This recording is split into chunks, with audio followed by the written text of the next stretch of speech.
Hello students, welcome back to my channel class 10 Hindi medium exercise 3.2 question number 6। 3.2 exercise के question 5 तक हम previous class के अंदर solve कर चुके थे। आज हम क्वेश्चन नंबर 6 शुरू कर रहे हैं। देखिए क्वेश्चन नंबर 6 क्या है। एक रैखिक समीकरण 2x + 3y - 8 = 0 दी गई है। दो चरों में एक ऐसी और रैखिक समीकरण लिखिए ताकि प्राप्त युग्म का ज्यामितीय निरूपण जैसा हो।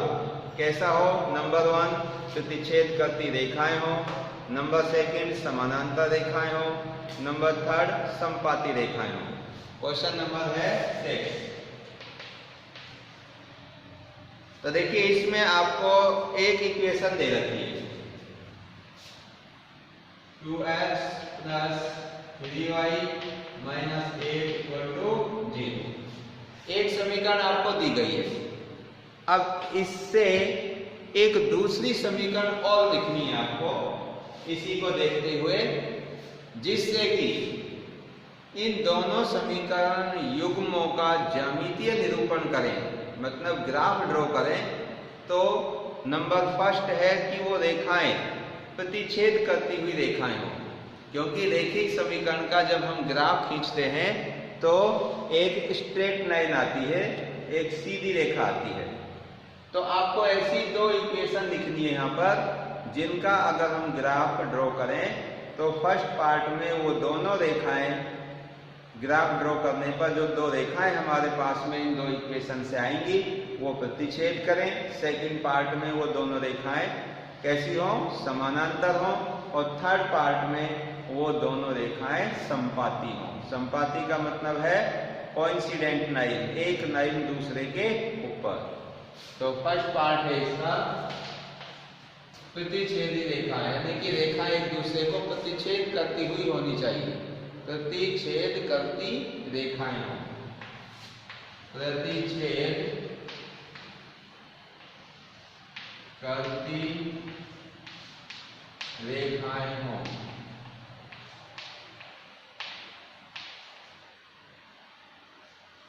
तो एक इक्वेशन तो ये आपको दे रखी है। अब इसके साथ की दूसरी इक्वेशन, इसके साथ वाली दूसरी इक्वेशन हमें बतानी है, जिससे जो इक्वेशन हमें बतानी है वो और इस इक्वेशन, इन दोनों का ग्राफ ड्रॉ करें तो जो स्ट्रेट लाइन आएंगी वो एक दूसरे को प्रतिच्छेद करती रेखाएं होनी चाहिए।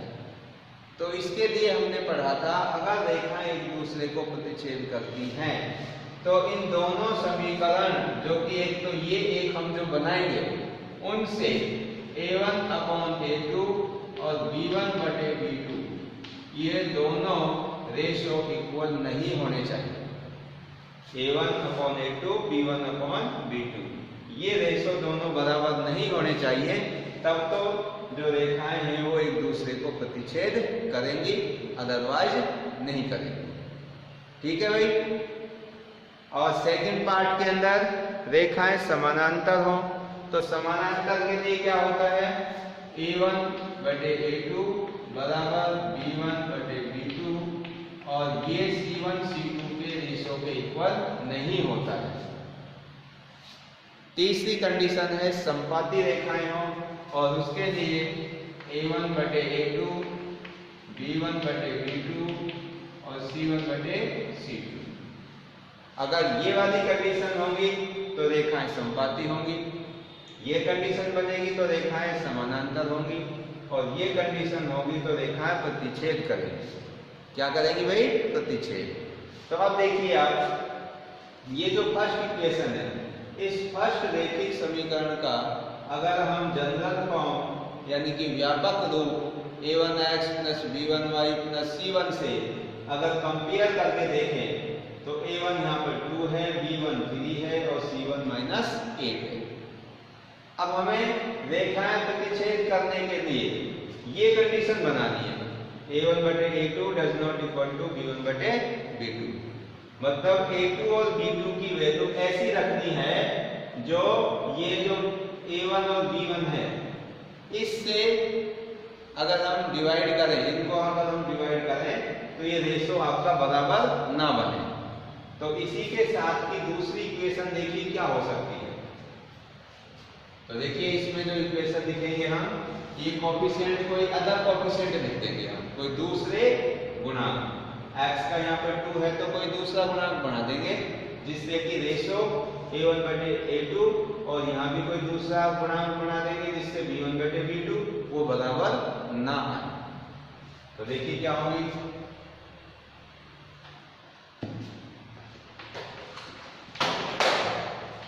रेखाएं प्रतिच्छेद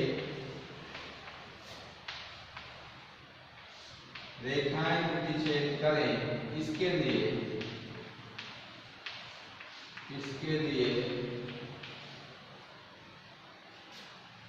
A1 बटे A2 does not equal to B1 बटे B2 होना चाहिए,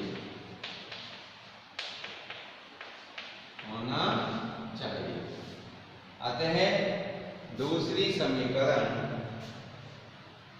इसीलिए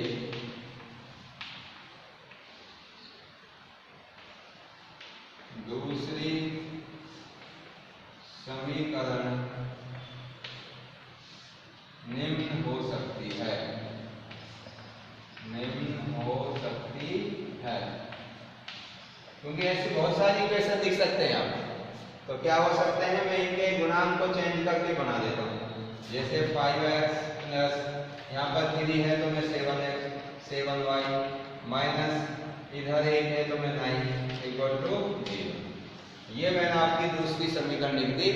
अब इस दूसरी समीकरण से अगर हम A1 बटे A2 और B1 बटे B2 निकालेंगे तो A1 2 है और A2 5 है, तो रेशो क्या बनेगा 2/5, और यहाँ B1 3 है और इधर B2 7 है, तो रेशो क्या होगा 3/7। तो आप देख रहे हो कि A1 बटे A2 और B1 बटे B2 दोनों बराबर नहीं है, इसलिए रेखाएं कैसी होंगी, प्रतिच्छेदी रेखाएं होंगी, एक दूसरे को प्रतिच्छेद करती हुई होंगी। ठीक है भाई। तो ऐसे ये एक इक्वेशन नहीं, बहुत सारी इक्वेशन हो सकती है।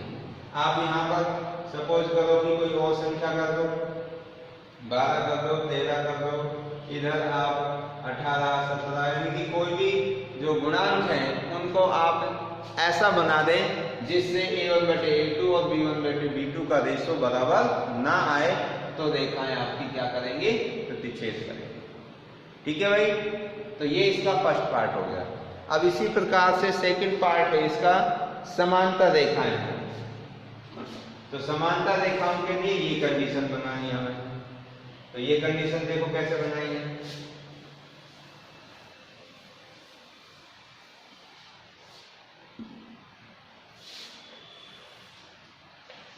सेकंड पार्ट है रेखाएं समांतर हो,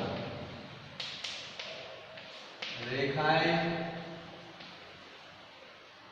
समांतर हो। इसके लिए एक इक्वेशन तो ये है ही, और दूसरी इक्वेशन बनानी है जिससे रेशो हमारे शुरू के दो रेशो A1 बटे A2 B1 बटे B2 वो तो बराबर हो जाए और कांस्टेंट टर्म वाले रेशो बराबर ना हो। तो देखिए क्या बना सकता हूं मैं, 4x plus 6y minus 7 equal to 0। अब इसमें देखो अगर हम A1 बटे A2 निकालेंगे, यहाँ A1 बटे A2 क्या होगा भाई, A1 तो 2 है और A2 4 है, 2 बटे 4 कैंसिल करेंगे तो 1/2, ये समीकरण सेकंड है।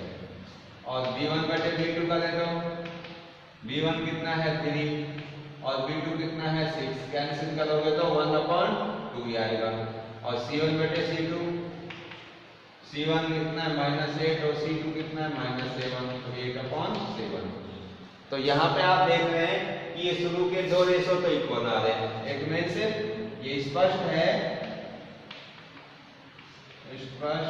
कि A1 बटे A2 बराबर है B1 बटे B2, पर ये C1 और C2 के रेशो के इक्वल नहीं है। देख रहे हैं ना, A1 बटे A2 और B1 बटे B2 दोनों के 1/2 1/2 हैं, और C1 C2 कितना है 8/7। तो इस स्थिति के अंदर रेखाएं कैसी होंगी? समानांतर होंगी। तो हमने एक समीकरण ये बना, अदर समीकरण जो आपसे पूछी थी वो ये हो गई। तो ऐसे ही आप इसके अलावा और भी बहुत सारी इक्वेशन बना सकते हैं। जैसे कि मैं यहाँ पे सपोज कर देता 10, तो 10 करता तो 2/10 कितना आता? 1/5 आ जाता। और इस पर यहाँ कर देता मैं 15, तो 3/15 करते तो कैंसिल करके 1/5 आ जाता। तो इस तरह से आप ये गुणांक चेंज करते जाएं तो बहुत सारी समीकरणों के उदाहरण आप लिख सकते हैं। ठीक है भाई। अब इसका थर्ड पार्ट है रेखाएं कैसी हो? समपाती रेखाएं।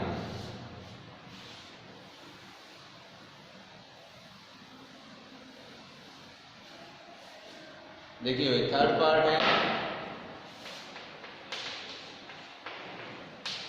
रेखाएं समपाती। समपाती हो इसका मतलब एक रेखा के ऊपर दूसरी रेखा आ जाए।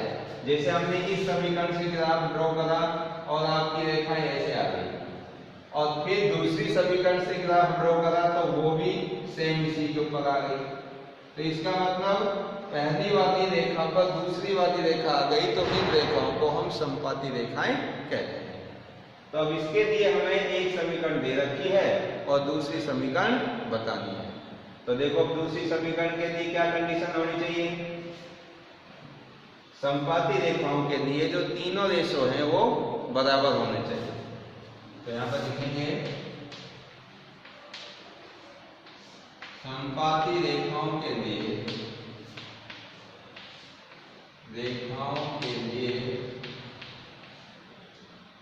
A1/A2 बराबर होना चाहिए, B1/B2 बराबर होना चाहिए, C1/C2।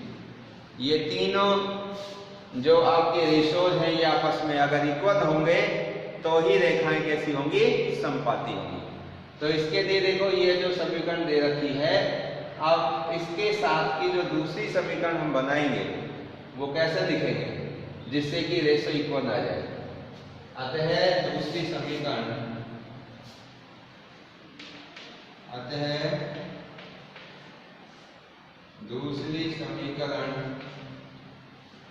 क्या बना सकते हैं भाई हम?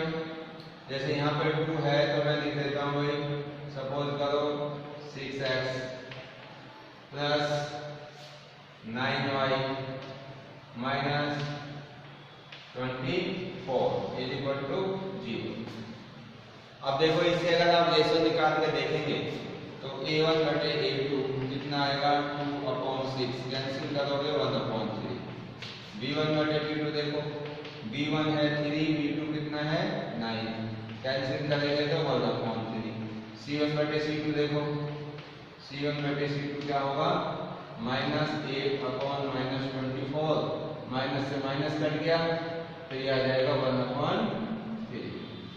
तो आप देख रहे हो कि ये वाली कंडीशन आ रही है। अतः हम कह सकते हैं कि इस समीकरण के साथ की जो दूसरी समीकरण होगी वो क्या होगी? ये 6x plus 9y minus 24 equal to 0। तो इस प्रकार से हम बहुत सारी इक्वेशन लिख सकते हैं। तो ये हमारी समपाती रेखाओं के लिए है। तो ये क्वेश्चन नंबर जो 6 है इसके तीनों पार्ट हमारे कंप्लीट हो गए और इस एक्सरसाइज का लास्ट क्वेश्चन है अब क्वेश्चन नंबर 7।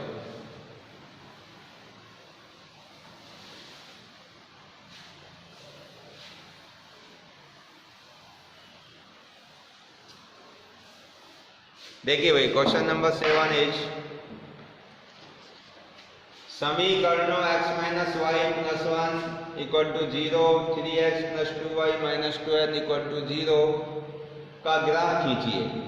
एक्स अक्ष और इन रेखाओं से बने त्रिभुज के शीर्षों के निर्देशांक ज्ञात कीजिए और त्रिभुजाकार पटल को छायांकित कीजिए। देखिए इस क्वेश्चन नंबर 7 के अंदर आपको दो समीकरण दे रखी है। नंबर 1 है x - y + 1 इक्वल टू 0 और सेकंड है 3x + 2y - 12 इक्वल टू 0।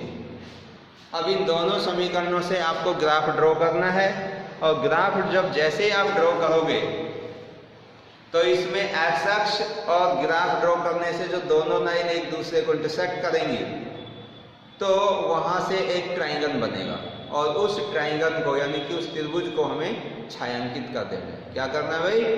छायांकित। और छायांकित करेंगे तो ये जो क्वेश्चन में कहा है वो आपका पूरा हो जाएगा। ठीक है भाई। तो अब इससे क्या करेंगे, हम ग्राफ ड्रॉ करने के लिए इन दोनों इक्वेशन से सॉल्यूशन तैयार करेंगे, यानी कि x और y की वैल्यूज। तो देखिए भाई यहाँ इस इक्वेशन से हम एक टेबल ड्रॉ कर लेंगे, यानी कि x और y की कुछ वैल्यूज, इस इक्वेशन के क्या क्या सॉल्यूशन होंगे।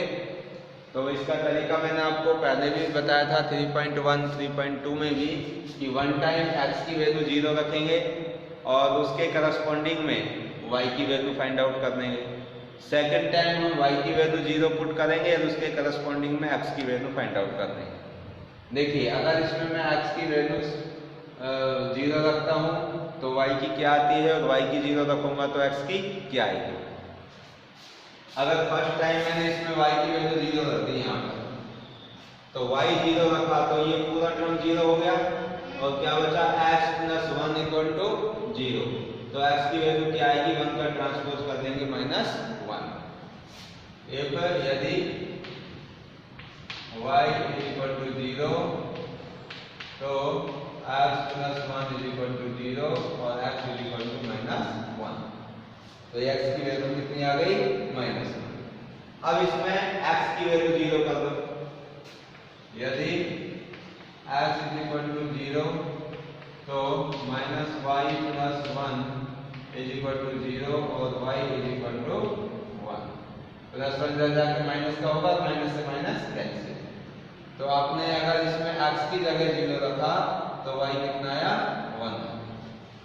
तो अब ये जो दो आपके पास सॉल्यूशन आए हैं -1 0 0 1, इन दोनों पॉइंटों को आप ग्राफ पेपर पर शो करेंगे। इसी प्रकार इसे देख लो, इस इक्वेशन से भी हम एक टेबल तैयार करेंगे।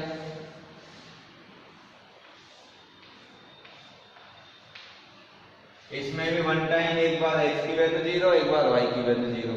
तो मैं y की वैल्यू 0 कर रहा हूं यहाँ पर।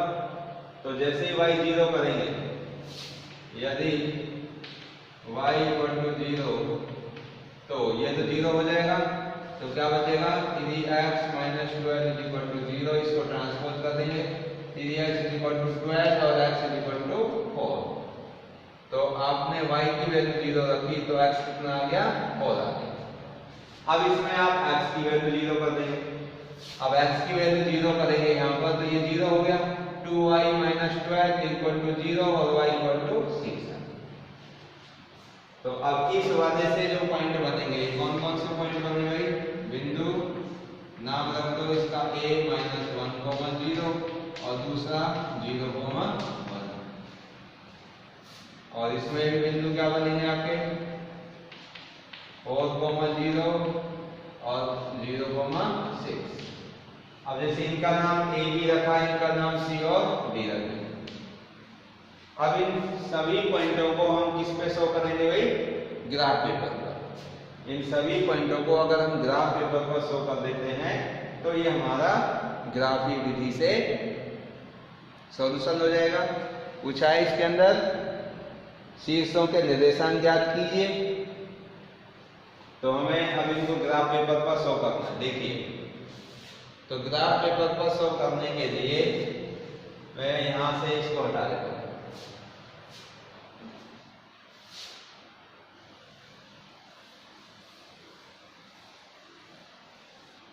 ये बिंदु है, साइड में लिख रहा हूं मैं।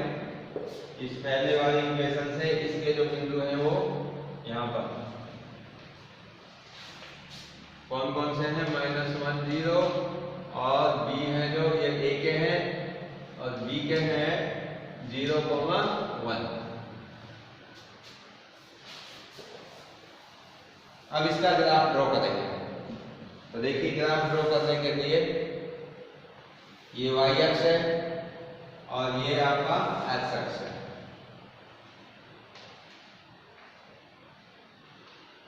ये दोनों आपकी क्या है, ये हॉरिजॉन्टल लाइन और ये वर्टिकल लाइन। तो इस हॉरिजॉन्टल लाइन को एक्स अक्ष और वर्टिकल को वाई अक्ष कहते हैं, और इन दोनों अक्षों के इंटरसेक्टिंग पॉइंट को ओरिजिन पॉइंट ओ के नाम से जानते हैं। तो ओ एक्स आपका पॉजिटिव एक्स अक्ष है और ओ इधर को एक्स डैश ये नेगेटिव एक्स अक्ष है। ओ वाई पॉजिटिव एक्स अक्ष है ये, और ओ वाई डैश ये नेगेटिव वाई अक्ष है। अब आप देखो इसके अंदर जो हमारे पॉइंट हैं -1, 0, 0, 1, 4 और 6, यानी एक्स और वाई की वैल्यू मैक्सिमम 6 तक है। तो हम इसका स्केल बना देंगे 1 centimetre is equal to 1 unit. तो क्या देंगे भाई इसका स्केल, यानी कि पैमाना। तो किस अक्ष पर, एक्स एंड वाई अक्ष पर, एक्स एंड वाई अक्ष पर 1 सेंटीमीटर बराबर 1 इकाई। तो ये हमारा स्केल हो गया, इसका ये पैमाना हो गया। अब देखो इसको दर्शाएंगे। तो यहाँ पर ये 0 है, तो पॉजिटिव एक्स की वैल्यू कहाँ तक है भाई, इसमें 4 है। तो 4 तक नहीं, तो ये 1, 2, 3 और ये 4, 1, 2, 3, 4। पॉजिटिव वाई में देखो, पॉजिटिव वाई में कहाँ तक है भाई, 6 तक है। तो ये 1, ये 2, ये 3, ये 4, ये 5 और ये आपका 6 है।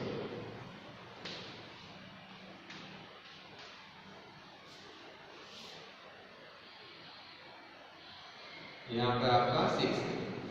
अब नेगेटिव एक्स अक्ष में देखो, नेगेटिव में है -1, नेगेटिव में है आपका -1, तो ये 0 और इधर आ जाएगा -1, इधर -2, तो आगे तक जाएगा ये। और नेगेटिव वाई में तो कोई वैल्यू है नहीं इसकी। तो देखिए फर्स्ट पॉइंट ए को इसमें शो करेंगे, तो -1, 0, एक्स -1 है और वाई 0, तो यहीं पे आएगा ये पॉइंट। दूसरा 0, 1, एक्स आपका 0 है ये रहा, और वाई कितना है, 1 है, ये बी पॉइंट आ गया। इन दोनों को ज्वाइन कर देंगे।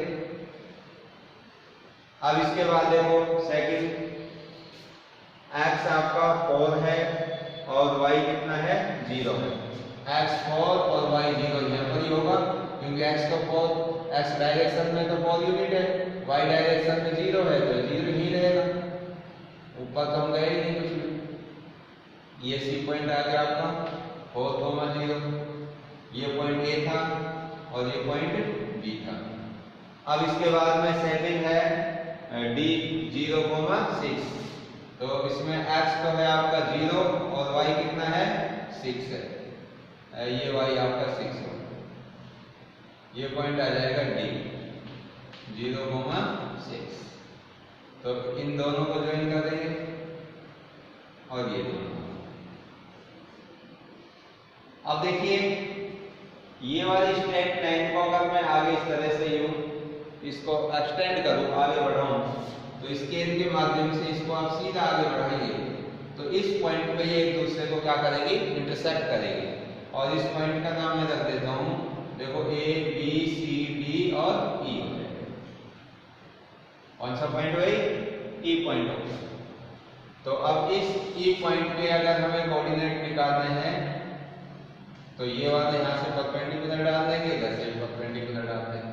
तो ई पॉइंट के कोऑर्डिनेट क्या होंगे, एक्स डायरेक्शन में 2 और वाई डायरेक्शन में 3। तो ये जो आप ग्राफ पेपर शो करेंगे ना, उस ग्राफ पेपर के अकॉर्डिंग निकालना। हो सकता है मेरा जो रफली है यहाँ पर आपका ये वाला पॉइंट है जो आगे पीछे यहाँ पे इंटरसेक्ट कर सकता है, तो आपका यहाँ पर जो एक्स की वैल्यू हो और कुछ आ सकती है। तो आप जब ग्राफ पेपर पर शो करेंगे तो एग्जैक्ट ई के जो कोऑर्डिनेट है वो निकल जाएगा। तो एक तो आपका ये ई के कोऑर्डिनेट आ गए, ये सी के कोऑर्डिनेट हो गए, और ये किसके, ए के कोऑर्डिनेट हो गए। क्या है, ए के -1 और 0। अब इसमें ये कह रहा है कि एक्स अक्ष से जो ये ट्राइंगल बनेगा, ये वाला ट्राइंगल, इसको आप क्या करिए, छायांकित करिए। इसका मतलब इसको शेड कर देंगे, ऐसे करके दिखा।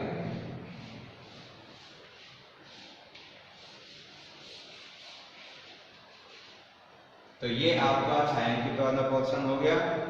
तो इस प्रकार से हम इस क्वेश्चन को कंप्लीट कर सकते हैं।